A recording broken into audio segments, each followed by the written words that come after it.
তো আজকে হচ্ছে যে কি কোলোস্টমি কেয়ার করলাম। তো তার আগে হচ্ছে যে কি প্রি প্রসিডিওর, যে কোলোস্টমি করার আগে কী কী প্রসিডিওর করতে হয়। তো এখানে যে হিস্ট্রি কালেকশন থেকে শুরু করে কালেকশন রিপোর্ট এবং রুটিন টেস্টের জন্য যেগুলো করা হয় সেগুলো নিতে হবে এবং কালেক্ট করতে হবে। যে প্রি অ্যানাস্থেটিক চেক আপ করতে হবে, যে কী নিতে হবে।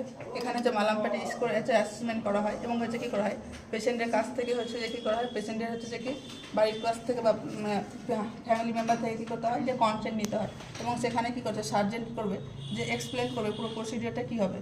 এবং ওখানে পেশেন্ট যদি পেশেন্ট প্রিপারেশন করতে হয়, পেশেন্টের ক্ষেত্রে যেমন হচ্ছে নেল পলিশ থাকে তাহলে সেই নেল পলিশকে যদি রিমুভ করা হয়, যেমন চেক সায়ানোসিস ড্রিং প্রসিডিওর, যে সায়ানোসিস হচ্ছে কিনা সেটা চেক করার জন্য পেশেন্টকে কী করতে হবে যে NPM রাখতে হবে। কত ঘন্টা রাখতে হবে? 8 to 12 আওয়ার্স হচ্ছে বিফোর প্রসিডিওর। যে প্রসিডিওর আগে হচ্ছে যে কি 8 to 12 আওয়ার্স হচ্ছে যে কি NPM রাখতে হবে।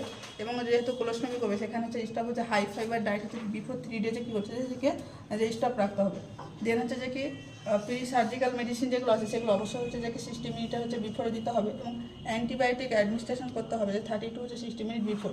যদি হচ্ছে যে ফার্স্ট প্রায়োরিটি হিসেবে তাহলে 30 মিনিট বিফোর দিতে হবে।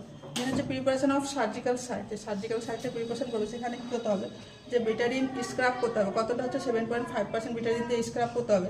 কত দূর পর্যন্ত করবে সেটা হচ্ছে যে just below the nipple to হচ্ছে যে মিড থাই পর্যন্ত হচ্ছে ক্লিন করতে হবে। কোলোস্টমি কেয়ারের ক্ষেত্রে কী করতে হবে যে কোলোস্টমিটা হচ্ছে ক্লিন করতে হবে, সারফেসটা আউটার সারফেসটা কী দিয়ে ক্লিন করতে হবে, হেল্প অফ দ্য বিটাডিন দিয়ে কী করতে হবে যে কোলোস্টমি কেয়ারটাকে কোলোস্টমিক স্টোমাটা কী করতে হবে যে ক্লিন করতে হবে। দেন হচ্ছে যে জিঙ্ক অক্সাইড হচ্ছে পাউডার দিয়ে অ্যাপ্লাই করতে হবে অ্যারাউন্ড দ্য স্টোমা সাইডে। এর অ্যাডভান্টেজটা কী যে পাউডারটা ইউজ করছে, এর অ্যাডভান্টেজটা কী হচ্ছে যে এর হচ্ছে প্রিভেন্ট হচ্ছে গ্রোথ অফ মাইক্রো অর্গানিজম, যে মাইক্রো অর্গানিজম থাকে সেটাকে হচ্ছে গ্রোথ থেকে কি প্রিভেন্ট করবে। আর কী করবে প্রিভেন্ট স্কিন ইরিগেশন করতে হচ্ছে কি প্রিভেন্ট করবে। এখানে যেটা হচ্ছে যে maintain soft and dry of the stoma সাইডটা কী করবে যে সফট রাখবে এবং হচ্ছে ড্রাই রাখবে এবং হচ্ছে কভার দ্য স্টোমা উইথ হচ্ছে যে ওয়াইপার ওয়ার প্যাচেস, যে প্যাচেস দিয়ে কী করতে হবে ওখানে হচ্ছে যে কি স্টোমা সাইডটাকে হচ্ছে কভার করে রাখতে হবে। কেন কভার করে রাখবে যেটা হচ্ছে প্রিভেন্ট লিকেজ অফ স্টুল, যে স্টুলটা যেন হচ্ছে লিকেজ না হয়।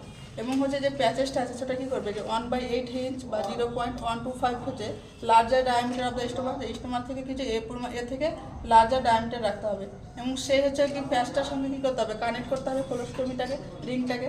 দেন হচ্ছে যে ওয়াইপার কি কালেক্ট করবে স্টুল কালেক্ট করবে।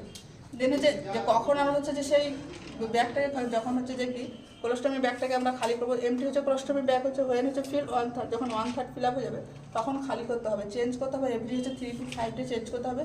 চেঞ্জ অফার হচ্ছে আফটার 74 আওয়ার্স। দেন হচ্ছে প্রোভাইড কী করতে হবে পেশেন্টকে যে সাইকোলজিক্যাল সাপোর্ট দিতে হবে, যে বডি যে একটা ডিস্টার্ব হয়েছে সেজন্য করতে হবে যেরকম কীরকম হয়েছে বুঝেছেন। তারপর স্টোমা হচ্ছে ফার্স্ট প্রায়োরিটি, যেটা হচ্ছে যে ফার্স্ট হচ্ছে যদি পেশেন্টের ক্ষেত্রে স্টোমার কালারটা আমরা দেখবো যে কীরকম কালার আছে সেটা অবজার্ভ করতে হবে। সেখানে যদি অবজার্ভ করি যে ব্রাইট রেড থাকে বা লাইট পিঙ্ক থাকে সেটা হচ্ছে যে নর্মাল ফাইন্ডিং হচ্ছে। আর যদি পার্পল বা ডার্ক ব্ল্যাকিশ ডাস্টি এখানে ইন্ডিকেট করছে যে ইম্পেয়ার্ড ব্লাড সার্কুলেশন, যে ব্লাড সার্কুলেশন হচ্ছে সেটা ঠিক মতো হয় না। এবং যদি পেল পিঙ্ক স্টোমা থাকে এখানে কী করছে যে এখানে ইন্ডিকেট করছে যে লো হিমোগ্লোবিন রয়েছে। আজকে